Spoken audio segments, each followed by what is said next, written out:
कहते हैं कि हर इंसान के दिमाग के अंदर ना दो दुनिया होती हैं। एक वो दुनिया जो वो सबको दिखाता है और दूसरी वो जो वो सबसे छुपा कर रखता है। लेकिन कुछ लोग अपने इसी अंधेरे पहलू को मतलब अपनी डार्कनेस को दूसरों को कंट्रोल करने की एक कला बना लेते हैं। और यहीं से यहीं से शुरुआत होती है डार्क साइकोलॉजी की, जो आज हमारी गहरी चर्चा का विषय है। हमने जो स्रोत सामग्री देखी है, the architecture of dark psychology and manipulation, वो इसी इसी गहरी और जटिल दुनिया के दरवाजे खोलती है। बिल्कुल। और ये साफ कर देना जरूरी है कि आज हमारी चर्चा का मकसद इन तकनीकों को सीखना या मतलब इस्तेमाल करना नहीं है, बल्कि हम ऐसे एक मैनिपुलेटर के वर्कशॉप की तरह देखने वाले हैं। पहले हम उनके ब्लूप्रिंट्स को समझेंगे, यानी डार्क पर्सनैलिटी टाइप्स। फिर उनके औजारों पर नजर डालेंगे, वो तकनीकें जिनका वे इस्तेमाल करते हैं। और आखिर में हम ये सीखेंगे कि खुद को बचाने के लिए अपना कवच, अपनी ढाल कैसे तैयार की जाए। ये फ्रेमवर्क बहुत ज़रूरी है, क्योंकि नॉर्मल साइकोलॉजी और डार्क साइकोलॉजी के बीच एक एक ज़मीन आसमान का फ़र्क है। नॉर्मल साइकोलॉजी का लक्ष्य होता है हीलिंग, इलाज, व्यवहार को समझना। लेकिन डार्क साइकोलॉजी का सिर्फ एक ही लक्ष्य है, कंट्रोल, पावर और दूसरों पर प्रभाव डालना। ये इंसानी व्यवहार को सिर्फ समझना नहीं, बल्कि उसका फायदा उठाना है। तो चलिए इन ब्लूप्रिंट्स से ही शुरू करते हैं। आखिर डार्क साइकोलॉजी को इतना खतरनाक बनाता क्या है? मेरे हिसाब से तो सबसे डरावनी बात यह है कि ये इतनी इतनी छिपी हुई होती है। शिकार को अक्सर पता ही नहीं चलता कि उसे कंट्रोल किया जा रहा है। सब कुछ बहुत स्वाभाविक लगता है। आपने बिल्कुल सही नस पकड़ी है। और इस खेल के जो माहिर खिलाड़ी होते हैं, वो अक्सर दो तरह के होते हैं, जैसा कि हमारी रिसर्च में सामने आता है। साइकोपैथ और सोशियोपैथ। इन दोनों शब्दों को लोग अक्सर एक दूसरे की जगह इस्तेमाल कर लेते हैं, पर इनके बीच एक बहुत बड़ा फर्क है। हाँ, और इसे समझना शायद सबसे पहला कदम है। साइकोपैथ के बारे में कहा जाता है कि उनमें सहानुभूति, अपराध बोध या पछतावा मतलब एम्पैथी, गिल्ट, रिमोर्स जैसी भावनाएं होती ही नहीं है। इसे ऐसे सोचिए, एक साइकोपैथ उस कंप्यूटर की तरह है जिसमें एम्पथी नाम का सॉफ्टवेयर कभी इंस्टॉल ही नहीं हुआ। हाँ, वो उस भावना को प्रोसेस ही नहीं कर सकता। अच्छा। वहीं दूसरी तरफ एक सोशियोपैथ उस कंप्यूटर की तरह है जिसमें वो सॉफ्टवेयर तो है, लेकिन उसने उसे दूसरों के सिस्टम में हैक करने और उनका फायदा उठाने के लिए एक औजार बना लिया है। सोशियोपैथ महसूस कर सकते हैं, पर वो अपनी भावनाओं का इस्तेमाल दूसरों को मैनिपुलेट करने के लिए करते हैं। ये एनालॉजी तो कमाल की है। और ये बात कितनी डरावनी है कि सहानुभूति की कमी किसी को मैनिपुलेशन का इतना इतना शक्तिशाली टूल दे देती है। हाँ, जब आप महसूस ही नहीं कर सकते कि आपके काम से किसी को कितना दर्द हो रहा है, तो आप तो किसी भी हद तक जा सकते हैं। एक और मनोवैज्ञानिक तथ्य से जोड़कर देखिए, जो रिसर्च में सामने आया है। इंसान का दिमाग नेगेटिव एक्सपीरियंसेस को, मतलब नकारात्मक अनुभवों को, पॉजिटिव अनुभवों से कहीं ज्यादा मजबूती से याद रखता है। हाँ, ये एक सर्वाइवल मैकेनिज्म है ना। हाँ, बिल्कुल। और इसी वजह से डर एक बहुत शक्तिशाली हथियार बन जाता है। एक मैनिपुलेटर सबसे पहले आपकी सबसे गहरी असुरक्षा, आपके सबसे बड़े डर को ढूंढता है और फिर उसी पर लगातार वार करता है। तो ये थे ब्लूप्रिंट्स। अब आते हैं मैनिपुलेटर के टूल बॉक्स पर। एक बार जब वो आपका डर या आपकी कमजोरी पहचान लेते हैं, तो वो कौन से औजार इस्तेमाल करते हैं? मुझे वो हम बनाम वो, यू वर्सेस देम वाली मानसिकता बनाना हमेशा बहुत दिलचस्प लगता है। हाँ, ये एक क्लासिक रणनीति है। मैनिपुलेटर आपको ये यकीन दिलाता है कि पूरी दुनिया आपके खिलाफ है और सिर्फ सिर्फ वही एक इंसान है जो आपको समझता है और आपकी परवाह करता है। ऐसा करके वो आपको आपके दोस्तों, आपके परिवार से, मतलब आपकी सपोर्ट सिस्टम से धीरे-धीरे अलग कर देता है। और जब आप अकेले पड़ जाते हैं, हाँ, तब आप पर कंट्रोल करना बहुत आसान हो जाता है। और इन सब में जो सबसे चालाकी भरी तकनीक मुझे लगी, वो है नकली विकल्प देना, मतलब फेक चॉइस। ये मुझे उस मैनेजर की याद दिलाता है जो पूछता है, आप शर्मा प्रोजेक्ट पे देर तक काम करना चाहेंगे या गुप्ता प्रोजेक्ट पे? घर समय पर जाने का विकल्प तो टेबल पे है ही नहीं। क्या स्रोत इसी तरह की बात कर रहा है? आपने एकदम सटीक उदाहरण दिया है। यही है फेक चॉइस। इसका असली कमाल सिर्फ विकल्प सीमित करने में नहीं है। इसका असली कमाल है शिकार को शक्तिशाली महसूस कराने में। आपको 2 या 3 विकल्प दिए जाते हैं और आपको लगता है कि फैसला लेने की आजादी आपके पास है। आपको ये महसूस कराया जाता है कि कंट्रोल आपके हाथ में है। अच्छा। इसी वजह से आप अपनी मर्जी से उस जाल में और गहरे उतरते चले जाते हैं। आपको लगता है कि आप जीत गए, जबकि असल में आपने वही चुना जो मैनिपुलेटर चाहता था। साइकोलॉजी के 8 आम तरीकों का जिक्र है और उनमें से कुछ तो बहुत ही जाने पहचाने लगते हैं, जैसे गैस लाइटिंग। ये शब्द आजकल बहुत इस्तेमाल होता है। और सही वजह से होता है। गैसलाइटिंग एक एक बेहद खतरनाक मानसिक शोषण है। इसमें मैनिपुलेटर आपकी सच्चाई पर ही सवाल उठाता है। वो कहेगा, मैंने ऐसा कभी नहीं कहा, या तुम हर बात को बढ़ा चढ़ा कर देखती हो। धीरे धीरे आपको अपनी याददाश्त और अपनी समझ पर ही शक होने लगता है। तो इसका मकसद क्या होता है? इसका असली मकसद आपको इतना भ्रमित कर देना है कि आप अपनी सच्चाई पर भरोसा करना बंद कर दें और पूरी तरह से उन पर निर्भर हो जाएं। शब्दों का ये खेल तो वाकई बहुत भयानक है। लेकिन जो बात मुझे और भी ज्यादा डराती है, वो ये है कि लोग बिना कुछ कहे भी कितना कुछ कह जाते हैं।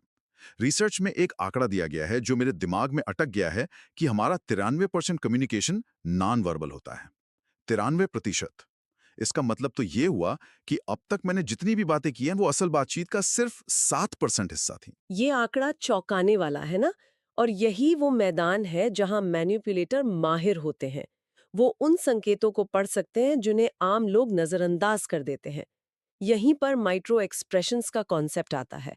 ये वो भाव होते हैं जो सेकंड के कुछ हिस्से के लिए चेहरे पर आते हैं और फिर गायब हो जाते हैं। अच्छा। इंसान जुबान से झूठ बोल सकता है, लेकिन उसका चेहरा अक्सर सच बता देता है, क्योंकि हमारी बॉडी लैंग्वेज ज्यादातर अनैच्छिक होती है।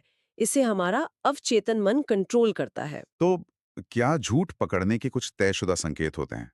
मतलब अगर कोई मुझसे बात करते हुए अपनी आंखें चुरा रहा है, तो क्या वो झूठ बोल रहा है? ये एक बहुत जरूरी सवाल है।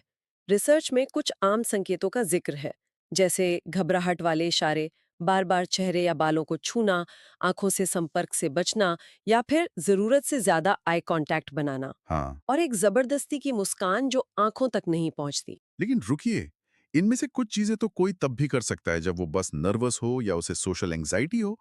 तो फिर कोई फर्क कैसे करेगा कि ये धोखा है या सिर्फ घबराहट?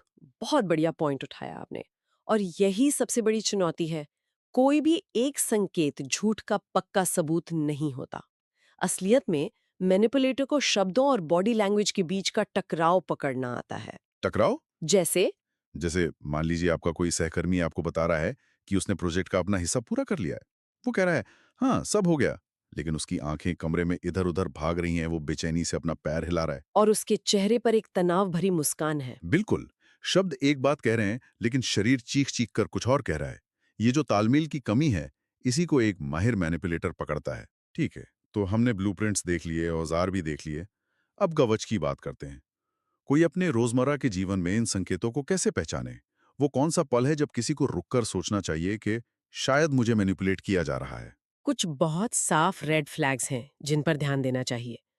जब कोई इंसान लगातार आपकी सहानुभूति चाहता हो, हमेशा खुद को पीड़ित दिखाए, हम्म। जब कोई भावनात्मक रूप से ब्लैकमेल करके पैसों या किसी और चीज की मदद मांगे, जब कोई बदला लेने के लिए आपका इस्तेमाल करे, या जब कोई अपनी सच्चाई आप पर थोपने की कोशिश करे, ये सब खतरे की घंटी हैं। इसमें नार्सिस्टिक पर्सनैलिटी डिसऑर्डर के लक्षण भी काफी मिलते जुलते लगते हैं, जैसे खुद को बहुत ज्यादा महत्वपूर्ण समझना और लगातार दूसरों से प्रशंसा की जरूरत होना। बिल्कुल, ये सारे लक्षण डार्क पर्सनालिटी के मुख्य गुणों से जाकर जुड़ते हैं।